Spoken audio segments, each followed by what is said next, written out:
Bonjour et bienvenue entre nous pour cette édition estivale. Aujourd'hui, nous allons connaître, ou du moins, je devrais dire, on va apprendre à découvrir le fonctionnement du secteur international du Collège La Cité. Et pour en parler, Madame Abra Afefa Agboli, qui est chargée de projet et de recrutement à l'international. Et je suis pas mal sûre que ceux qui regardent actuellement ou ceux qui vont regarder plus tard, en tout cas, ils connaissent Madame Abra parce que c'est une oreille attentive qui est là pour les étudiants internationaux. Mais je pense qu'il y a beaucoup de personnes qui savent pas exactement c'est quoi ton parcours, d'où est-ce que tu es venu pour te rendre aujourd'hui à l'international. Merci beaucoup, Claude, pour l'invitation. Merci. Écoutez, je suis arrivée ici au Canada comme toi, Claude, comme plusieurs personnes qui vont pouvoir nous écouter en tant qu'étudiante internationale. Je suis arrivée depuis 2003 et j'ai étudié en relations publiques avant de commencer ma vie professionnelle. Donc, pour la petite histoire d'introduction, voilà mon parcours. Ouais. Est-ce qu'on pourrait définir un peu, ou du moins on pourrait expliquer un peu, oui, tu as parlé de ta venue au Canada, comment ça a été dans les débuts, comment toi tu as pu t'intégrer dans la vie canadienne? Oh, ça c'est tout un parcours, je vous dirais là. Mais écoutez, Claude, est-ce qu'on peut se tutoyer quand même? Oui, oui, oui, oui, on va se tutoyer alors. Ouais, c'est ça. C'est parce que tu me poses la question et puis tout de suite, il y a une anecdote qui me vient à l'esprit, c'est que j'étais arrivée ici en début septembre. OK. Et pour moi, venue du Togo, comme je suis d'origine togolaise, venue du Togo de l'Afrique de l'Ouest en septembre au Canada, c'est le froid extrême pour moi. Et je me rappelle comme c'était hier, j'étais arrivée à la veille de la longue fin de semaine de travail. Donc, comme le lendemain de mon arrivée, je suis pas sortie de ma chambre de résidence.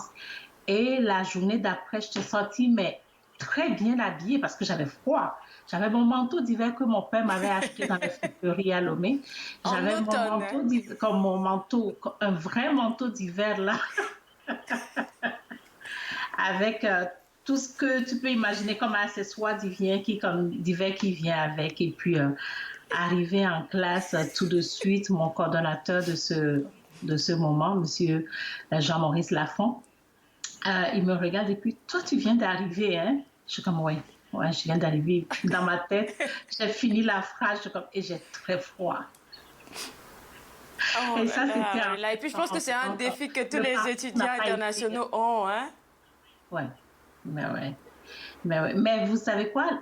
Comme honnêtement, ce genre d'expérience fait que je ne peux pas juger quelqu'un ou un nouvel arrivant quand je le retrouve aujourd'hui dans la rue, C'est vrai. quel que soit, comme du moins, les standards de vie qu'on a ici. La personne vient d'arriver, il ne s'y connaît pas, donc c'est plus que normal. Mais en ce temps, c'était toute une expérience pour moi, en tout cas. Ouais. Donc, Ouais. pour Et puis je revenir à la suppose que question du parcours, c'est cette... Oui, oui, vas-y avec la question du parcours. ouais, pour revenir à la question de parcours, je vous dirais que c'est un long parcours parsemé d'embûches, mais chaque jour, on essaie vraiment de relever le défi. Ouais. Et je pense que c'est l'expérience que tu as vécue en tant que nouvelle arrivante au Canada qui t'a poussé un peu plus à t'impliquer dans le secteur international du Collège La Cité. Beaucoup. Et beaucoup, honnêtement, quand je suis arrivée ici, j'ai compris vite fait. Et puis, ça ne m'a pas pris une année. Et j'ai compris que les gens qui arrivent ici, ce n'est pas parce qu'ils ne sont pas bons, ce n'est pas parce qu'ils ne sont pas capables, mais c'est parce qu'ils ont juste besoin d'aide pendant un délai d'adaptation, au fait. Et ce n'est pas nécessairement besoin d'aide dans le sens de dire je vais te dire quoi faire. C'est vraiment besoin d'aide dans le sens que je veux t'écouter. Je veux savoir ce qui se passe dans ta vie. Je veux savoir si ça va bien pour toi. Et c'est comme ça que j'ai su tout de suite que mon travail comme peut devenir une cause que je dois apporter parce que je l'ai été. Ou du moins, j'ai été à la place des étudiants internationaux avant. Ouais. J'ai été j'ai été étudiée à l'étranger et il faut dire que oui, je suis une graduée du Collège La Cité. En tout cas, pour ceux qui ne le savent pas, vous le savez maintenant. J'ai beaucoup apprécié l'encadrement qu'il y a eu au secteur international. J'ai été dans d'autres pays, comme j'ai mentionné, mais j'ai pas eu ce soutien-là que j'ai eue à l'international au Collège La Cité. Est-ce que tu penses que c'est quelque chose que tu n'avais pas quand toi tu es arrivé ici au Canada? Je te dirais que c'est quelque chose que j'ai eu, mais que j'ai eu parce que j'avais rencontré la bonne personne. C'est pas quelque chose de systématique comme on l'a aujourd'hui au Collège La Cité avec tout un département. Je l'ai eu parce que j'ai rencontré la bonne personne.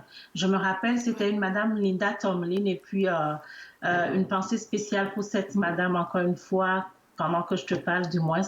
Et puis, elle a su aller au-delà de ce que ses fonctions en ce temps exigeaient. Donc, techniquement, littéralement, c'était juste de s'assurer qu'on avait notre cas d'assurance santé et puis de s'assurer que les inscriptions étaient bel et bien faites. Donc, bref, son lot d'actions, elle allait vraiment au-delà de ça. Et c'est de là où je me suis dit, ça c'est un besoin réel parce qu'elle débordait vraiment de tout ce qu'elle faisait. Et j'ai réalisé que c'est un besoin réel, en plus que je le vivais en même temps, tu sais. Ouais. En tant que chargé, maintenant que tu es rendu là où, en position de pouvoir aider les étudiants internationaux, et toi, comme je l'ai dit à l'entame, tu es chargé de projet au recrutement international, ça signifie quoi ce poste? C'est quoi que tu fais concrètement? Le poste en tant que tel, je te dirais que c'est vraiment de la représentation à l'international, si je peux le définir comme ça. Parce que quand je dis chargé de projet recrutement, c'est très vague et la plupart du temps, les gens pensent aux ressources humaines alors que ça n'a rien à voir. On parle vraiment de la représentation du Collège La Cité à l'international.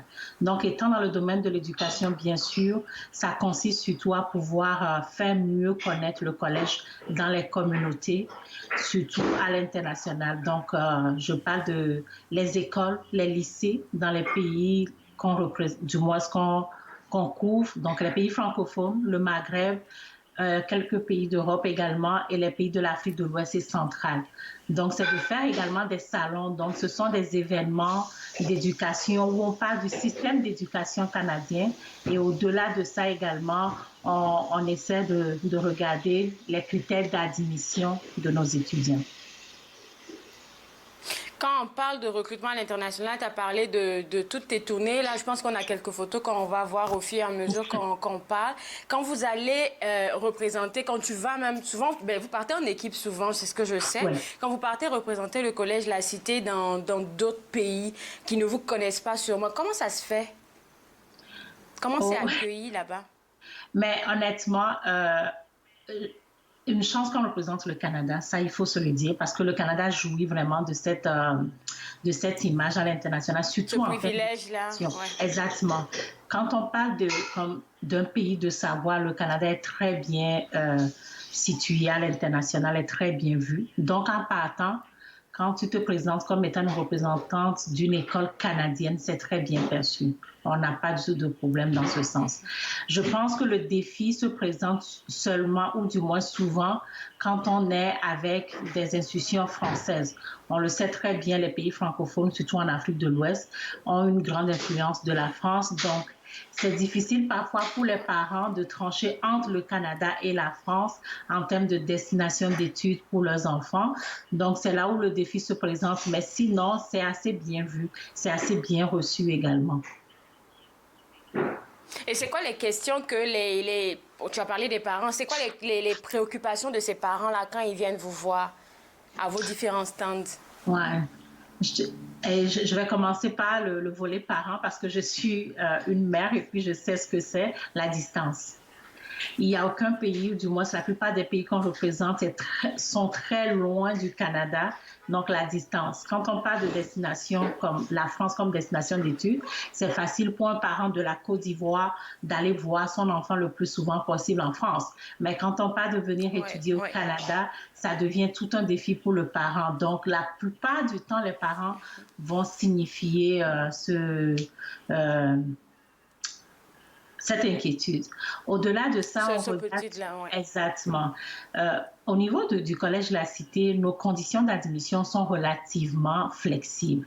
Qu'est-ce que je veux dire par là? C'est que l'étudiant n'a pas besoin d'avoir un bac spécifiquement dans une certaine série pour pouvoir rentrer dans nos programmes. Parce qu'il y a toujours une façon de pouvoir remettre à cet étudiant les outils dont il a besoin pour étudier dans son programme de rêve. Donc, les notes les types de séries ou les études faites au lycée n'influencent pas nécessairement l'admission au OK. collège. Donc ça, c'est quelque chose qui quand même rassure les parents. L'autre chose également, c'est le visa. Le, pa- Est-ce le qu'on va visa, avoir oui, ça c'est le casse-tête des parents. Oui, Ça, c'est quelque chose, oui. écoutez, on fait de notre mieux. J'ai même pris une formation d'immigration dans ce sens, pas nécessairement pour être capable de délivrer un visa. Et puis ceux qui nous écoutent, je ne délivre pas de visa, je n'influence pas le processus de délivrance du visa. Mais ce que je veux dire, c'est que cette Ouais, formation m'a permis de mieux comprendre le système d'immigration ouais. pour pouvoir les aider à naviguer dans le système, parce que c'est juste pas évident pour les parents, le système d'obtention de visa tout court. Donc, c'est vraiment ça l'autre défi. Ouais. Alors là, tu as mentionné quelque chose que j'ai trouvé intéressant, la flexibilité qu'a le collège La Cité pour les inscriptions. Et je pense que je vais te garder avec moi parce que juste après la pause, c'est de ça qu'on va parler. Restez-vous Ah, aussi OK. avec moi, vous regardez Entre nous, exclusivement sur les ondes de TV Rogers.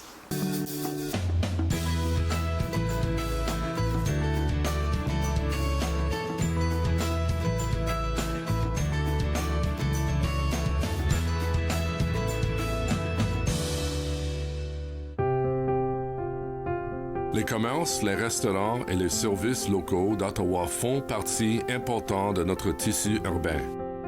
Nous pouvons les aider en ces temps difficiles. Commandez chez eux en ligne, acheter des chèques cadeaux à utiliser plus tard, commander des repas à emporter ou à livrer, démontrez votre soutien sur les réseaux sociaux. S'il vous plaît, faites-le aujourd'hui. En savoir plus, visitez ottawa.ca/acheter local.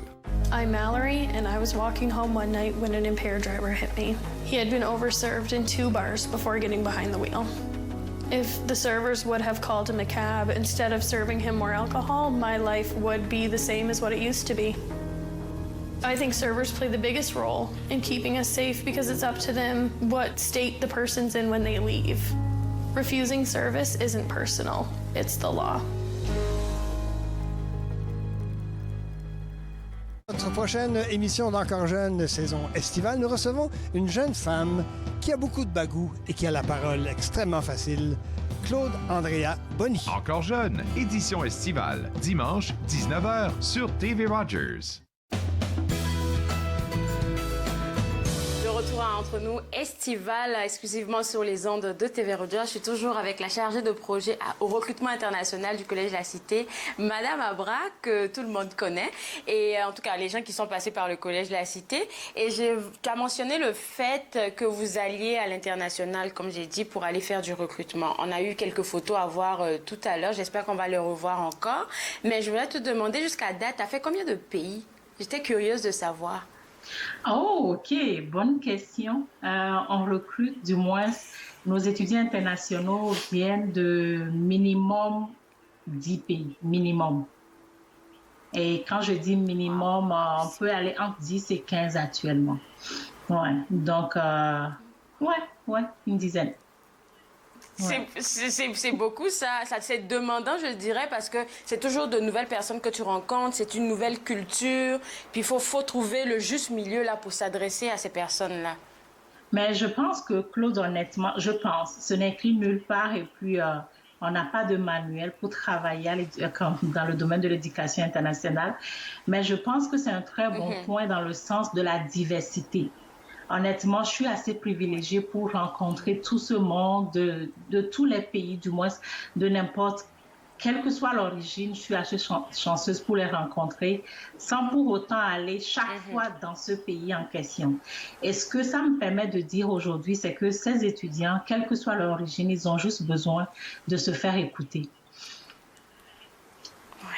Ouais, Ouais. c'est tellement vrai là. Et puis de se faire écouter, de se faire comprendre. Et si on revient un peu au process de recrutement dans lequel tu es la spécialiste à l'international, on va parler de la flexibilité. Tu as mentionné ça, la flexibilité pour l'inscription. Pour quelqu'un qui nous écoute sur les réseaux sociaux ou peut-être sur YouTube, qui a envie d'étudier au Canada, qui se trouve à l'extérieur, c'est quoi la procédure? Mais avant tout, avant même de décrire la procédure, je dois le dire pour tous ceux qui pourraient être intéressés par les études au Canada, spécifiquement au Collège de la Cité, c'est vraiment pas du tout, mais quand je dis du tout, facile, comme difficile. Vous pouvez en tout temps faire les demandes d'admission et ce qui est très bien, c'est la flexibilité de report. Donc, si je fais une demande d'admission pour l'automne et que c'est trop tard parce que les délais de traitement de visa sont plus longs dans le pays de résidence, il y a toujours l'option de reporter à la session de janvier. Donc, il y a quand même 2 sessions qui sont ouvertes comme pour l'année. Et ceci étant dit, on n'a pas de date limite non plus. Souvent, vous allez voir des institutions d'éducation qui ont des dates limites. Oui. Tiens-toi bien, la plupart du temps, ça va être en mars ou en avril. Et puis, on est en juin. Nous, on reçoit encore des demandes d'admission au Collège de la Cité. C'est juste pour te dire comment est-ce qu'on est assez flexible dans la chose. Maintenant, en ce qui concerne la procédure, il n'y a pas si longtemps que ça. Au début du confinement, ça n'a rien à voir avec le confinement, ça a juste donné ça. On a définitivement changé de plateforme d'admission internationale. Avant, ça se faisait sur le site du collège et aujourd'hui, on est rendu avec le site du Collège de l'Ontario. Mais ce n'est pas pour autant que nos conditions d'admission ont changé. Nos conditions d'admission restent les mêmes. Pour ceux les tontons ou les tatas qui avaient déjà fait une demande d'admission pour la cousine et là retrouvent que la plateforme n'est plus la même parce qu'ils veulent en faire pour d'autres cousins ou cousines, ne vous découragez pas, allez-y, faites-le sur le site du Collège de l'Ontario. Les documents, les conditions d'admission restent les mêmes. Ouais. Et puis, le site web du Collège de l'Ontario, c'est quoi? Je vais juste profiter pour dire aussi qu'en termes de documents d'admission ou de conditions d'admission, le collège exige le baccalauréat du pays d'origine ou pour ceux qui viennent du Congo, le diplôme d'État avec le relevé de notes. Pour ceux qui n'en ont pas, mais qui ont 19 ans ou plus, on les considère comme candidats adultes et puis peuvent facilement aussi être admis, bien sûr avec certaines conditions. Alors, quand tu as parlé du Collège de l'Ontario, moi, je ne le savais pas. C'est une nouvelle pour... Ben, c'est quelque chose de nouveau pour moi. C'est quoi le site web de ce... Ouais, c'est quoi le site web? My God. L'adresse complète, je ne l'ai pas avec les thèmes de 3W, mais c'est tout simplement collège-de-l'Ontario.ca. Collège de l'Ontario.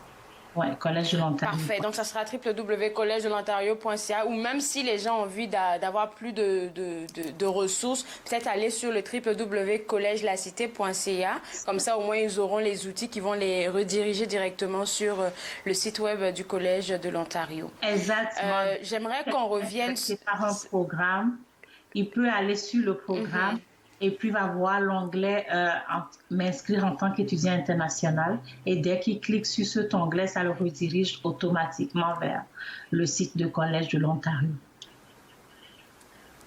Et puis, il faut dire, tu as parlé des parents, là, de la peur de laisser aller et tout. Mais moi, je l'ai vécu. Donc, c'est pour ça que je suis bien placée pour en parler. C'est que vous faites le suivi des étudiants depuis le pays d'origine jusqu'à ce qu'ils soient rendus au Canada. Oui. Et c'est effectivement ça, tu l'as si bien dit, du début, c'est-à-dire du pays d'origine jusqu'à la graduation. C'est ce que moi j'aime dire. Depuis... Écoutez, pour l'anecdote, je pense que je peux me permettre de placer une anecdote. À un moment donné, pour nos cérémonies de graduation, j'étais à la salle de Touge, donc il fallait habiller nos finissants et puis, tu sais, comme les féliciter parce qu'on est quand même fiers de ces diplômés sur le marché du travail. Et j'avais un étudiant qui était venu, comme je le fais pour n'importe qui. Je commence, félicitations, bravo, je lui mets la Touge, je mets l'épitouge et puis il dit merci madame, merci. Il n'arrêtait pas de dire merci madame. Et puis à un moment donné, je suis comme ok, mais oui, j'ai compris, merci, mais je suis assez contente, je veux passer au prochain, c'est comme avec l'adrénaline de l'événement et tout. Et puis à un moment donné, il me fait pause, il dit madame, attendez. Il avait les larmes aux yeux que je n'avais même pas remarqué. Et puis il me dit, vous n'avez pas compris quand je vous dis merci madame. Vous ne vous rappelez pas de moi, mais je vous avais rencontré à 23h dans votre hôtel avec mes parents à Kinshasa. Voici ici en train de graduer. Claude, fallait voir mes larmes couler. Mes larmes coulaient, je comprenais. Voyons donc, je suis désolée, je ne t'ai pas reconnue. Mais n'empêche que ça, c'est vraiment des salaires pour moi. C'est comme, ce travail va au-delà d'être payé pour le faire. C'est toute une cause qu'on porte et on est si fiers de porter ce genre de cause. Je pense que toutes les universités, tous les collèges devraient avoir un secteur international parce que de plus en plus, les étudiants bougent un peu partout dans le monde pour aller chercher de nouvelles ressources, de faire de nouveaux cours. Et ce serait important qu'ils se sentent accueillis, se sentent épaulés. Tu as parlé de ton anecdote, mais moi aussi, pareil. Le jour de ma graduation, tu t'en rappelleras peut-être pas, mais tu as coulé des larmes en nous voyant tous en train de graduer. Donc, c'est cet esprit de famille-là, en fait, je pense, qui permet aux étudiants de se sentir acceptés, en fait. Et fait partie d'une communauté. Non, mais c'est vrai ce que tu dis. Et puis, de plus en plus, les universités et collèges sont conscients de l'importance d'un département international. Ça, je peux te le dire. Parce que, vous savez, la mobilité du savoir, c'est la réalité d'aujourd'hui. Ça, on ne peut rien faire. On travaille dans un domaine où le savoir est en train de se déplacer et puis le savoir n'a même plus de frontières. Donc, pour mieux gérer ça, pour mieux gérer les porteurs de ce savoir, donc, entre autres, je dis bien entre autres parce que ce n'est pas seulement les étudiants internationaux qui sont les acteurs de cette mobilité. Il y en a d'autres, les travailleurs qualifiés et tout. Mais pour mieux gérer chaque porteur de cette mobilité, il faut à un moment donné qu'on puisse mettre les ressources nécessaires pour les aider. Parce que, tu sais, avec l'immigration aujourd'hui, les étudiants internationaux, après leur diplomation, ont la chance d'avoir un permis de travail post-diplôme et après de pouvoir appliquer pour la résidence permanente et de rester au Canada. Donc, veut pas, ce sont des futurs citoyens du Canada qu'on est en train d'aider dans nos départements à l'international. Donc, il faut bien le faire et quand on le fait bien, on produit du moins. On produit, ce n'est pas le bon mot, mais on en fait de bons citoyens après. Mais ouais. C'est ça. De bons citoyens, c'est vrai de le dire là, parce que oui, vous vous accompagnez et tout, mais vous permettez à ces étudiants internationaux là de connaître la culture, de connaître exactement comment ça fonctionne ici au Canada. Je me rappelle que ma première queue de castor, c'est en sortant avec tous les étudiants internationaux par le secteur international qui avait organisé cette sortie-là que moi j'ai pu la goûter. Donc voilà. Mais il y a plein d'anecdotes comme ça. À un moment donné, on avait organisé un party de Noël et puis il y avait deux étudiants, mais d'origine pays musulman. Donc, c'était leur premier Noël à vie qu'ils fêtaient avec nous. On a décoré le sapin ensemble et tout. Et puis, pour eux, c'est toute une expérience. Mais c'est vraiment une expérience qui est très importante dans un pays comme le Canada où Noël est assez fêté, merci. Tu sais? Ouais. C'est tellement vrai ce que tu es en train de dire là. Est-ce qu'on a vu tous les bons côtés de ce que vous offrez, mais si tu pouvais partager avec nous, je sais que peut-être ça sera difficile, quelque chose qui t'a toi déchiré le cœur par rapport à un étudiant international, une situation difficile que tu as vécue? Oh, j'en ai plein. J'en ai plein parce que justement, tu sais, comme ce métier vient avec le fait qu'il y a des défis, mais des défis qu'on ne peut pas nécessairement faire comprendre à ceux qui ne savent pas ce que c'est. Et par rapport à ta question, j'ai un exemple qui me vient à l'esprit et j'espère que je vais vraiment maîtriser mes émotions pour ne pas craquer devant l'écran. J'avais un étudiant à un moment donné. Ça va bien aller. Ouais, ça va bien aller. J'avais un étudiant à un moment donné et puis ça m'a fait du bien de le dire parce que plus je le dis, je pense que je me guéris moi-même aussi, mais je me guéris plutôt de la culpabilité parce que je vais te conter l'histoire d'un étudiant. J'avais lancé le programme de bénévoles et c'était pas, je pense que c'était la première session du programme de bénévoles. Donc, les bénévoles ont fait, du moins, on leur fait appel pour nous aider, pour accueillir les étudiants à l'aéroport, pour faire des entrées de données quand on revient des fois comme de l'éducation également. Et puis, j'avais un étudiant à un moment donné qui était tout le temps dans mon bureau dès que j'avais lancé l'appel pour les bénévoles. Mais Claude, il était dans mon bureau même quand je n'en avais pas besoin. Donc, à un moment donné, je suis comme, voyons donc. Et puis, honnêtement, c'est un gars. Donc, automatiquement, moi, dans ma petite tête de femme, je me suis dit, est-ce que c'est parce qu'il me veut ou quoi? Mais en même temps, je me suis dit, mais voyons, je suis quasiment sa grande sœur, tu sais. Mais il était très gentil, très Oui. courtois. Et un vendredi soir, je me rappelle très bien, il y avait 2 étudiants qui devaient arriver, qu'on devait aller chercher à l'aéroport d'Ottawa. Et je n'avais pas de bénévole. Et il était encore à mon bureau. Et puis je suis comme, ah, OK, est-ce que tu veux aller avec moi à l'aéroport d'Ottawa pour aller chercher ces 2 qui viennent de tel pays? Il dit, oui, pas de problème. Et il s'en va avec moi. Après, malheureusement, les étudiants qu'on avait, du moins, ils devaient avoir leur famille qui devait venir les chercher. Les familles ne se sont pas présentées. Donc, ça a été une longue soirée.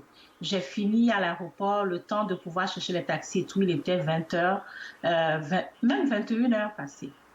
Donc, comme je suis genre l'étudiant, je peux t'embarquer dans mon taxi parce que je n'ai pas le droit de les embarquer dans ma voiture. Donc, souvent, je m'en vais en taxi à l'aéroport. Oui. Exactement. Je dis, je peux t'embarquer du moins dans mon taxi. Moi, j'habite à telle adresse. Si j'ai bien compris, tu es quand même dans le même secteur et après ça, tu vas pouvoir prendre le bus de là pour rentrer. Il me dit, oui, oui, pas de problème. On arrive chez nous, du moins chez moi. L'étudiant ne voulait pas partir, Claude. Il avait toutes sortes d'alibis. Non, le bus n'arrivait pas. Bref, définitivement, ça a pris tout ce qu'il fallait pour qu'il parte. Claude, le lundi matin, le samedi, j'ai manqué un appel de la police. Et le lundi matin, l'étudiant s'est suicidé. Et il avait laissé une lettre dans sa chambre. Non. Et la lettre, c'est parce qu'il vient d'une famille musulmane et il voulait, du moins, il avait découvert qu'il était homosexuel. Ses parents ne l'ont vraiment pas accepté. Et il fallait qu'il trouve quelqu'un à qui parler. Oh my God, OK. Et je m'en suis voulu pendant des années. Et j'en parle encore aujourd'hui. Et puis, je me suis dit, pourquoi je n'ai pas su détecter cette alarme, pourquoi je n'ai pas su détecter ce désespoir, mais bref, je ne suis pas formée pour ça non plus, ça c'est très psychologique, mais n'empêche que ça vient me chercher chaque fois que j'en parle. Il va nous rester quelques 45 secondes, je pense que plus on en parle, plus on guérit. On va terminer sur une note. Ouais, c'est ça. On va terminer sur une note positive et dire que tu es toujours là pour les étudiants internationaux et pour vraiment ceux qui sont à l'extérieur ou même ceux qui sont ici. Moi, je veux te dire merci pour ça, Abra. Merci d'avoir partagé ton expérience avec nous. Merci beaucoup pour l'invitation. Et puis, sincèrement, je vais juste profiter pour dire aux étudiants aussi, merci de nous faire confiance. Aujourd'hui, je suis ici, mais c'est toute une équipe qui est en arrière de moi, qui travaille avec moi. Merci de nous faire confiance. Merci pour l'invitation. Et à tous les étudiants actuellement sur le campus de la Cité, n'hésitez pas du tout si vous avez besoin de quoi que ce soit. Merci beaucoup, Abra. Bel été. Pareillement. Merci. Alors, pour vous autres à la maison, je vous invite à visiter le www.collegelacité.ca. On se voit bientôt. Bye!